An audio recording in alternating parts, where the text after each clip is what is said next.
Well, the boat was damaged a lot. I mean, here's some examples. There was no reason to cut this, but somebody just took a hacksaw and cut through it for no reason at all. There was no way this was getting in the way of anything. This was our electric chart system. And even though there was no information on it, they just took the screen, the flat screen, and they took it off. And all the binoculars are missing off the bridge. They stole those. They stole the clocks on the wall. I mean, those were stuff that had no bearing on the investigation, but went missing after we got the boat back. So, yeah, she's been damaged. I mean, they went through the lower forecastle lower hold that I'll show you in a while, and with crowbars just ripped all the cabinetry apart to find out what was inside the lockers rather than cut the locks off and open them up. So there was vandalism, unnecessary stuff. But in the end, they kept the heaters on, so the engine wasn't damaged. If the engines had been allowed to freeze up, we might not have been able to repair her. It probably not have made economic sense.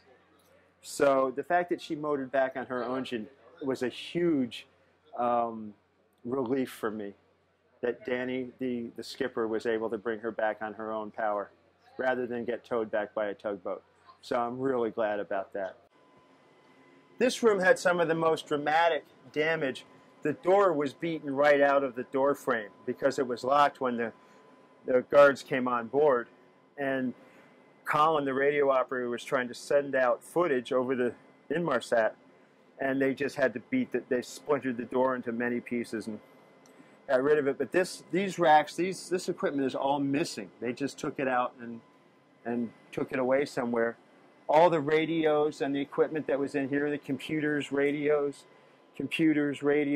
everywhere you see a blank space, you know that there used to be something. Things in here. Colin had just made up some very nice doors for this cabinet, so it wasn't so noisy in here. And they were just destroyed.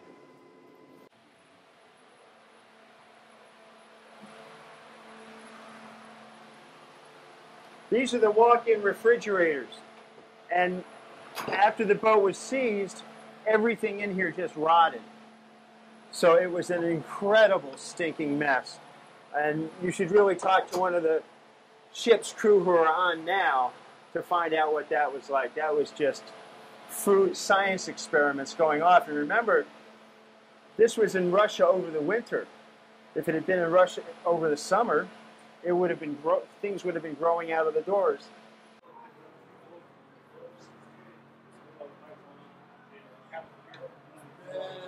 So this is the hold.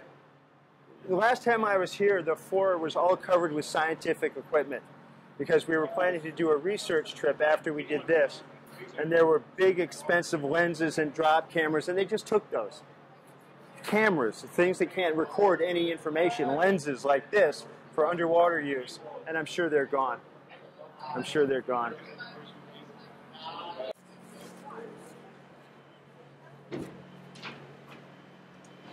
Oh, you repaired all this stuff. Wow, that's very impressive.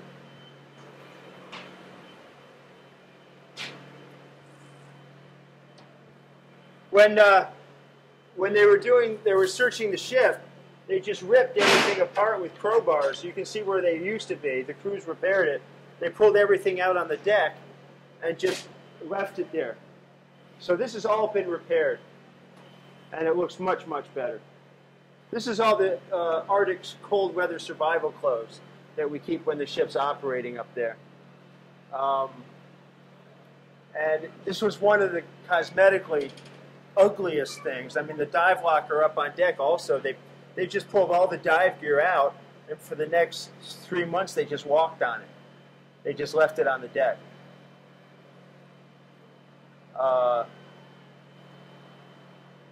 That's, you know, the most dramatic stuff is, the worst stuff is probably the cut antenna cables.